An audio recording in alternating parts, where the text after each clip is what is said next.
with the MVP, okay? Bow, bow, bow! Hell yeah. You already know what it is. Dubs in the chat, you already know what it is. You already know what it is. Let's go to the playoff and let some momentum. You heard that right. With or without her. That's what one of her own teammates said about Caitlin Clark not being on the floor. On the surface, it sounds dismissive. It sounds like a team moving on. But that's the story they want you to believe. The truth is so much darker, so much more personal. That game against the Minnesota Lynx wasn't about proving they could win without Caitlin Clark. It was about getting brutal, psychological revenge for her. This wasn't a basketball game. It was a targeted hit, an emotional beatdown aimed at one person, Lynx head coach Cheryl Reeve. And tonight, we're going to expose every calculated step of their payback. We're going to show you the evidence that proves this was personal, and we're going to reveal how this one act of vengeance has changed everything for the Indiana Fever's championship hopes. Stick around, because the story they don't want you to know is about to come out. To understand the revenge, you first have to understand the betrayal. It's a story that goes back months long before the injuries and the playoff push. It's about the 2024 Olympic roster. Cheryl Reeve was a key voice in the decision to leave Caitlin Clark, the single biggest star in the sport, off the team. They talked about chemistry, about experience, but everyone knew what it was. It was a message from the old guard, a political power play. And Caitlin and her teammates, they never forgot it. That snub wasn't just a professional slight. It was a personal attack on the player who was changing the game. And while that wound was still fresh, the unthinkable happened. A devastating groin injury took Caitlin out. The one thing that had always been a constant, her presence on the court, was gone. Her incredible streak of consecutive games, stretching all the way back through high school and college, was over, and you could feel her pain. Just hours before her team was set to face Cheryl Reeve's Lynx, Caitlin posted a black and white photo on Instagram with 5 simple, heartbreaking words. "I miss this so bad."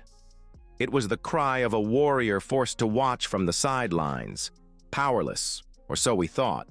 While Caitlin was fighting her own demons off the court, her team was preparing to fight her battles on it. The stage was set for a public execution. The Indiana Fever, a team that looked left for dead just a couple of weeks ago, was walking into the arena without 5 key players. Caitlin Clark, Sophie Cunningham, Sydney Colson, all gone. The top-seeded Minnesota Lynx, a championship-caliber roster, were supposed to wipe the floor with them. Everyone expected a blowout. They got one, just not the one they were expecting. I know a lot of people will talk about Nafisa not playing, but I think they're really good with or without her. You know, they're just a really great basketball team. So I think it was a big win for us because they set the bar high standard-wise. We know what to expect when it comes to Minnesota Lynx, and so I think going into the playoffs, it was big for us because being able to know guarding Courtney Williams, knowing that her thing is a pull-up, knowing that now instead of not knowing that, it's big for us because we give ourselves a chance, and if they are the standard, we get to see where we are. See, how much pride do you take in the fact that you started in every game now for 2 straight years, and on top of that, you're now the points per game leader in franchise history? Man, I don't want to sound cliche, but I'm never gonna give up. I'm never gonna. If I'm able, willingly, 2 feet, 2 legs, 2 arms to play the game, because a lot of people can't, I'm gonna play. It may not, fall my way all the time, but you never have to worry about me not being present, especially if I don't have anywhere else to be. So that's just what that is. I'm never gonna not play and compete. You're never not gonna see me sit out if I don't need to. And so it's just about staying, obviously having rhythm and being who I want to be, but I'm all about basketball when it comes to just finishing on the scoreboard, and that's what everybody cares about, what's only on the scoreboard. But I think in order for us to be who we need to be for a playoff run, the rebounding, knowing who we're guarding, not having live ball turnovers was kind of it was pivotal in that third quarter, and so we got gut checked because it could have easily flipped the other way, but I think you see our growth. A 10-0 run to start the game. It happened so fast, so aggressively. that Cheryl Reeve was forced to burn a timeout before her team could even get on the scoreboard. This wasn't just a hot start, this was psychological warfare. And who was orchestrating it from the bench? None other than Caitlin Clark. In a move of pure, savage trolling, as the Lynx were imploding, Clark herself stood up and mockingly made the timeout signal at Cheryl Reeve's bench. It was a blatant, pointed gesture, a reminder that even in street clothes, she was in Reeve's head. This wasn't a coincidence. This was the first shot in a war. Sources inside the league have suggested for weeks that this game was circled on the calendar. The team knew this was their one chance to make a statement for their fallen teammate. It was their opportunity to deliver payback for the Olympic snub, for the disrespect, and leading the charge, carrying the weight of that mission on her shoulders, was Kelsey Mitchell.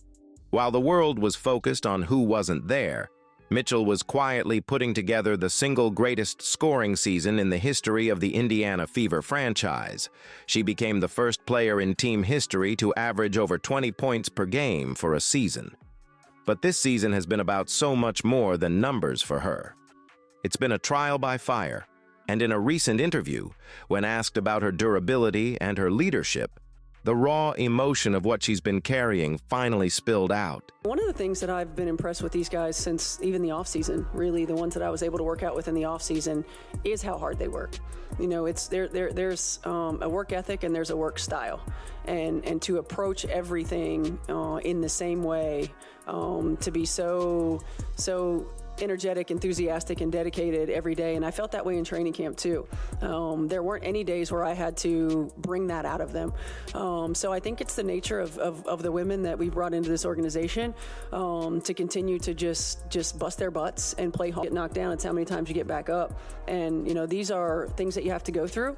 You know, I often say there's no substitute for experience, and the experience that these guys have had to have to continue to reinvent, to have to continue to find different ways to get back up and to play through some different struggles is not just paying us dividends this season, but as far as what it's doing for our culture, it's going to pay dividends for many years. I'm never going to give up. When you hear those words, through tears, you realize it's not about a game. It's a promise to her teammates, to the fans, and maybe a promise to the superstar sitting on the bench. It's the sound of a player who has been through hell with this organization, who has seen the tough years, and is refusing to let this opportunity slip away. No matter who tries to stand in her way, she wasn't just playing for a win, she was fighting for the soul of her team. So how did a team this broken, this injured, pull off such a dominant, vengeful victory? The answer lies in the culture that's been forged through all this pain. This team has faced more adversity than any other playoff contender, losing a staggering 5 rotation players, including their superstar. But as Coach Stephanie White explains, that adversity became their greatest weapon. They stopped worrying about the scoreboard and started focusing on a higher standard. It's not how many times you get knocked down, it's how many times you get back up. That's the mentality that fueled this revenge mission. Always been a scorer.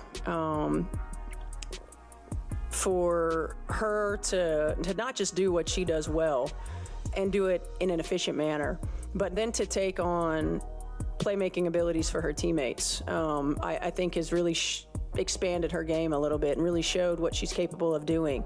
And by the way, we've had to put her on sometimes the best perimeter defenders or best perimeter offensive players, especially the ones that are in ball screens a lot. So we continue to put more on Kelsey Mitchell's plate, and she just continues to rise to the challenge. So I'm incredibly proud of her.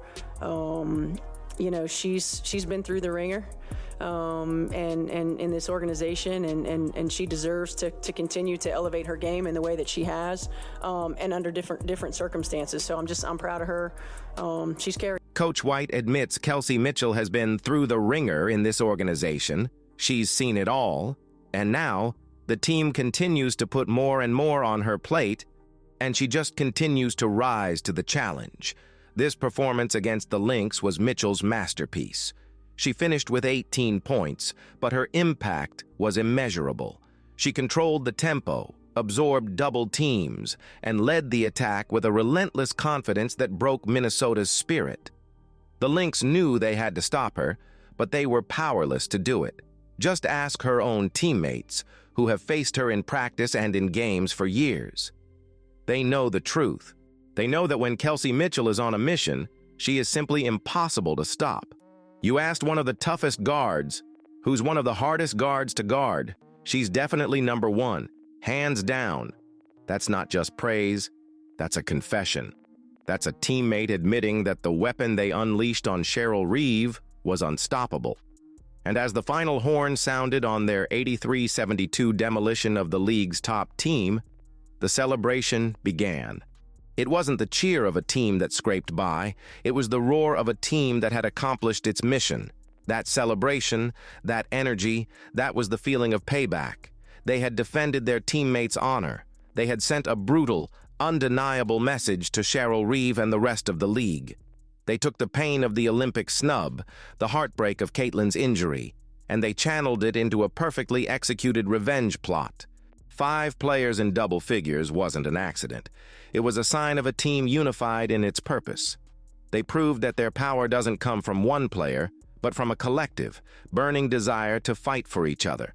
They got their revenge. The message was sent, loud and clear. But what if I told you this was just the beginning? What if this act of vengeance unlocked something even more dangerous? As the Fever head into the playoffs, they're no longer the sentimental underdogs. They're a battle-hardened unit that just proved they can dismantle the best team in the league without their best player. They're a team with a cause. And that brings us to the most unsettling question of all. There are whispers, sources suggesting that the Fever organization made the decision to shut Caitlin Clark down for the season, even though she may have been medically cleared to return. At first, it seemed like a cautious move to protect their franchise star. But now, after what we just witnessed, you have to wonder, did they see what this team was becoming? Did they realize the power they could build from this narrative of pain and payback? Is it possible they are holding Caitlin back on purpose, letting this hardened, vengeful identity take root, only to unleash a healthy, hungry superstar back into a team that no longer needs her, but is fighting for her? They just proved they can win without her. Now imagine what they can do with her. They got their brutal revenge on Cheryl Reeve, but in doing so, they may have accidentally created a championship monster, and the rest of the WNBA has no idea what's coming.